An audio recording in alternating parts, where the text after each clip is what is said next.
안녕하세요. 오늘도 대중교통을 이용한 버니입니다. 요즘엔 운전대를 잡으면 계기판을 먼저 보게 됩니다. 주유 경고등이 들어오면 가슴이 철렁. 리터당 2,000원을 넘지 않는 알뜰 주유소가 없는지 정말 눈을 크게 뜨고 두리번거리는 게 버릇이 되어버렸습니다. 큰맘 먹고 5만원이요 라고 외치지만 주유 시작한 지 얼마 안 됐는데 끝났습니다 라는 소리가 들려오면 또 특별한 일이 없으면 대중교통을 이용하는 게 마음이 편합니다. 기름값은 언제까지? 도대체 왜 이렇게 오르기만 하는 건지 내려갈 방법은 과연 없는 것일까요?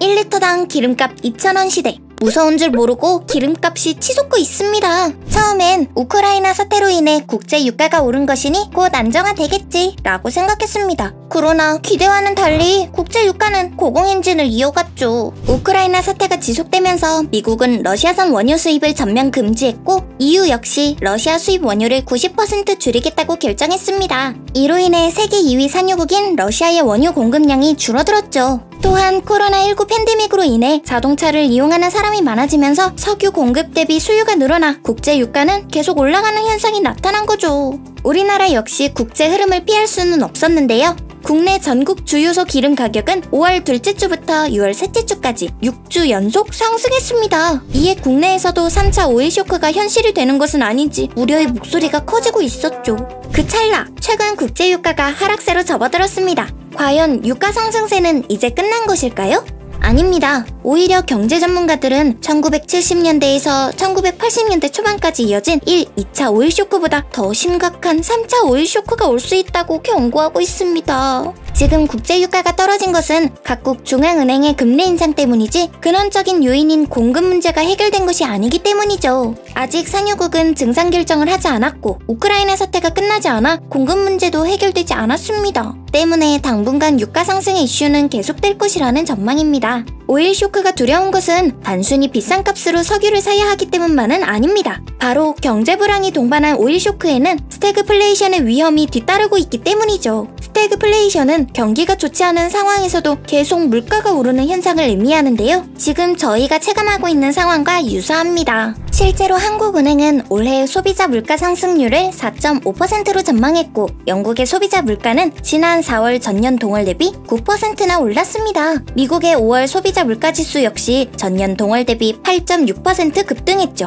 이에 따른 뉴욕 증시 주요 지수는 시간 외 거래에서 2% 가까이 하락했고 국채 금리가 상승하는 등 금융시장도 위축되고 있습니다. 또한 우크라이나 사태, 공급망 교란에 들썩이는 미국 금리, 중국의 재봉쇄 선언 등이 겹치면서 경기 침체의 신호가 곳곳에서 감지되고 있습니다. 이를 방증이라도 하듯 경제협력개발기구는 올해 세계 경제 성장률 전망치를 기존보다 1.5%포인트를 낮춘 3%로 세계은행은 4.1%에서 2.9%로 낮춰 제시했습니다. 상황이 이렇다 보니 스태그플레이션 발생 가능성에 무게가 실리고 있는 것이죠. 이에 여러 국가에서는 최악의 인플레이션을 먼저 잡아 물가를 안정시키는 것을 우선적인 목표로 잡고 금리 인상에 나섰습니다. 유럽은 11년 만에 기준 금리를 0.25%포인트 인상하기로 했고 호주 역시 새 정부가 들어서면서 기준 금리를 0.35%에서 0.85%로 올리는 등 물가 잡기에 총력을 기울이고 있습니다. 미국은 기준 금리를 0.75%포인트 이상 올리는 자이언트 스텝이라는 초강수를 띄웠습니다.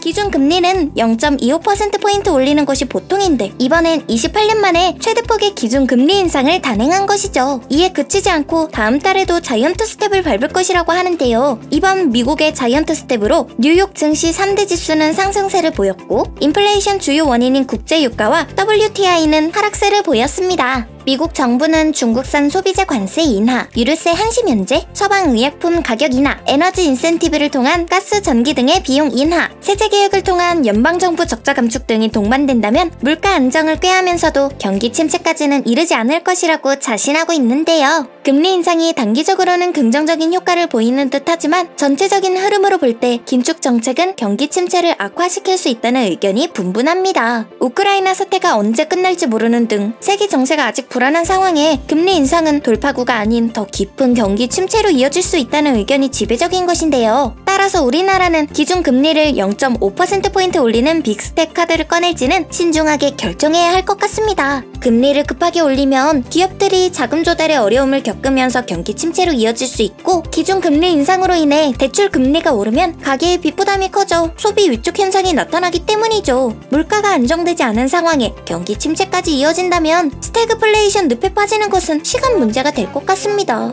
에휴, 정말 물가 안정이냐 경기 침체 방어냐 쉽지 않은 선택인 것 같습니다.